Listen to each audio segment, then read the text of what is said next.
everyone, welcome to another edition of Deaf Director. I just want to take some time today to tell you about something I'm really excited about. I just passed, finally, my FAA Part 107 Commercial Drone Operator's Flight Exam, which means that now I am legally allowed to fly commercial drone operations here in the United States. Now, this is one of those things that I think as an independent filmmaker, just the reality of the world is, to work as a filmmaker in today's world, you have to have some knowledge and some practical experience with a drone because it's just become such an integral part of the storytelling process. And it's just honestly become one of those things that I think clients expect you to know how to do. And so what I wanted to do today was to sort of talk to you about how I passed the FAA exam and what I consider the key component, the number one thing that you must do if you want to pass the FAA Part 107. So before I get into that, the first thing I want to do is say, why even bother? Why take this FAA test? And I'll be honest, guys, I took the FAA test, and as far as the knowledge that you acquire in that test, it didn't change how I artistically operate a drone in any way, shape, or form. There's nothing in there. You don't have to take any practical flying test. The way that I cinematically go about shooting a drone wasn't affected by that test.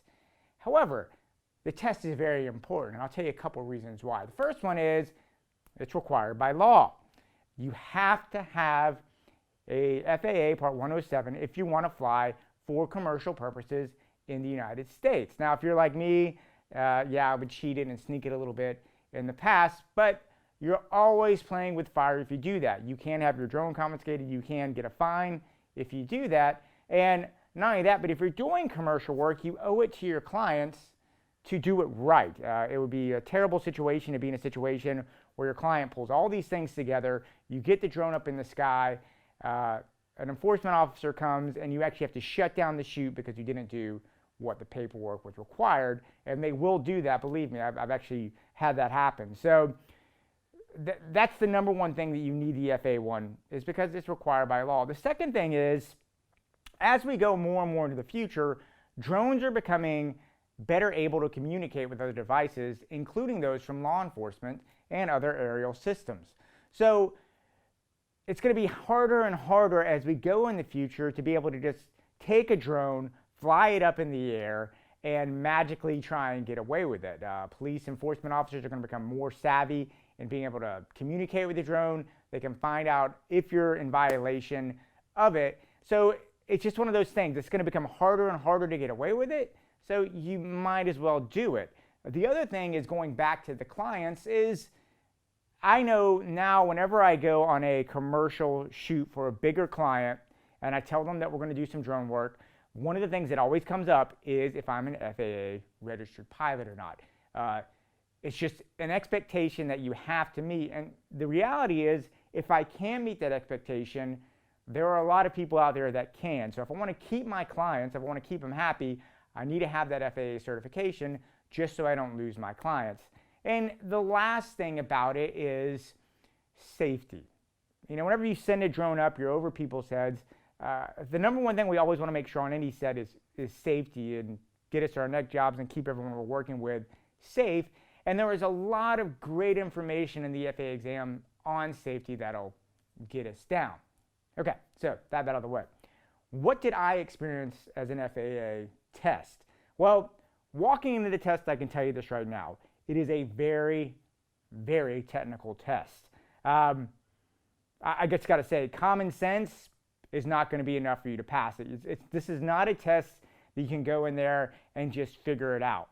I know for myself, there is no way I could have walked in a test like this with the technical components in there and just figured it out.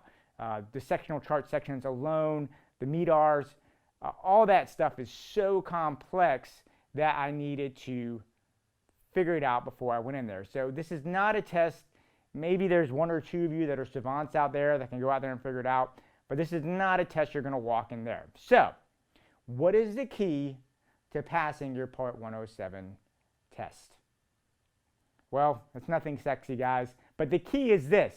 You need to take an online flight class or ground school. And there are a lot of really good ones out there. You can find a lot of great resources. I'm going to tell you what worked for me. One of the things I said when I started this station is that I'm going to kind of share my experiences of what I experienced as an independent filmmaker and be honest and share this with you. I'm in no way, shape, or form sponsored in any type of capacity. I'm just going to tell you what legitimately worked for me, and hopefully it can work for you to help you. And that was, I did drone pilot ground school, and I'll put a link up here for it. But this is a fantastic, fantastic ground school that I felt really was the key for me getting through this FAA 107. I'm very lucky. I got a 93% on my tests, and I firmly believe it's only because of the ground school that I did. Now, I'm going to tell you why I think this is a really good resource for you. First off, in the drone pilot ground school, it's $299 to sign up for it. So it's not too expensive. That's cheaper than almost all the equipment that I have. The great thing about it is it's not only the $300 fee, that's a lifetime coverage fee. So you can come back every 2 years, because you have to get recertified every 2 years, come back to this same resource and be able to use it to keep current. So lifetime access for $299, in my opinion, was a steal. So that is what I consider the key to doing it. Now, how it works and why it works. The first thing you need to do is you need to find the time. I mean, the one thing that kept me from getting my FAA test was, honestly, I was working. And it's hard to find the time to learn this whole new set of knowledge base when you're working as a professional videographer. So for me, the key was finding the time. COVID-19 was kind of a perfect time. But I think, if you sit down at a holiday, if you have a holiday stretch, like between Thanksgiving and Christmas, it's kind of slow. This is one of those things you could probably set aside, do 2 or 3 hours a day, maybe even an hour and a half over a couple weeks, and then be ready to go at the beginning of the year and take it. So, you just need to find the time to do it. And the reason why I think a flight school is so important for this is that you're dealing with knowledge as a filmmaker that has no basis in rational or logic in anything that you've experienced in the past, right? Reading a meteorological chart or the codes of it, the sectional charts, airport operations, all these things, you have no logical base to go from. So the way I kind of thought about it, this is almost like learning a new language, right? And to learn a new language, you need to have a bit of an immersion in it. It's the best way to kind of do it. So I looked at this as a foreign language immersion, and I just sort of approached it from that point. And by doing that, I was able to take in the technical and graphical knowledge. It's just a language. That's all it is. Reading a sectional chart, and I'll put up a sectional chart here so you can look at it.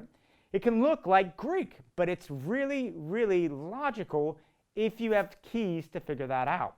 And so I thought that that component of it was very, very important. The other thing I really liked about drone pilot ground school was that they really break everything down into clear, smart topic breakdowns. I mean, this is so much information to cram, and I know for me, this is because I've never seen anything like this really before in any other applicable scenario in my life. Breaking it down into clear little sections that allowed me to attack it in bite-sized chunks was critical. And and we're talking everything from drone rules and regulations, sectional charts, airport operations, weather, codes and conditions, and all that stuff. By breaking the little sections, it allowed you to really take it, and honestly, at a little more of my pace. I feel like if I'd done this like a weekend school, it would have been such an avalanche of information, I would have just forgotten it within a few days. And that leads to the next part that I think is really important, is that the sections are all done up. They have these little micro tests at each section. And these micro tests will be, Alan over at the school will do like a 6-minute lecture. And at the bottom of that, you'll have a small test that could be anywhere from 1 to 10, 15, 20 questions. And it allows you to test your knowledge on what you have, and then it gives you the answers at the bottom. And it allows you, as you're going along, to check and see how you're keeping up with the components. The other thing that I think is really, really important, and I just can't get this over, is the sectional charts section of the FAA study guide. And that is this. when you do a ground school like this, you're actually studying real FAA sectional charts that you'll actually be tested on in the test itself. So because of that, you're going to basically walk into the test on test day, I know I did, and I'm going to see all the charts that I've just been studying for. It allows you to very, very quickly familiarize with what you're doing, because if I'm looking at a sectional chart of Sioux City, Iowa, I've already seen that about 40 times in the course. If I'm looking at the Dallas-Fort Worth one, yeah, it's a complicated map, but I'm familiar with it because I've already studied it in the course because I've been using the FAA Airman catalog to study. And I thought that was just really, really helpful in being able to be comfortable and not throwing me off in the test so I could answer some of those trickier questions. So I think the sectional charts were just unbelievably critical, probably the single most important part of the ground school for helping me. The other thing that I thought was helpful is that in this class you take six practice tests. And it's timed the same way that you're timed 120 minutes in the test. And I found that doing these practice tests really, really helped me to basically reincorporate all that knowledge, and it made me feel so much more comfortable when I went into there on the testing center to do it. So I think that the practice tests aside from the sectional charts, are probably the most important thing, because there are things on there, guys, that you're never going to see or learn about anywhere else except in an FAA knowledge test. So I thought that was really, really critical.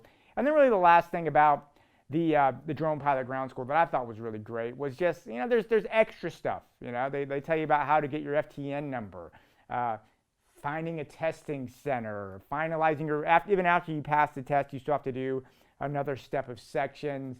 And there's other extra resources on there too that if you ever get to the school to check it out. So if you're looking to get the FAA Part 107 test, that it is achievable. And I know the hardest thing for all of us is just finding the time to study for it. And it's possible, it's doable. So I just want to encourage you to go out there. I would strongly recommend maybe considering investing in this resource. Like I said, I'm not paid by this. I'm just giving you, if I came across a great lens or great camera, I would make a recommendation. In my opinion, this flight school falls in the same filmmaking category as just a tool that you should use as a resource to help you. So anyway, good luck as you go out there. I hope you have fun with that, and I'll see y'all soon.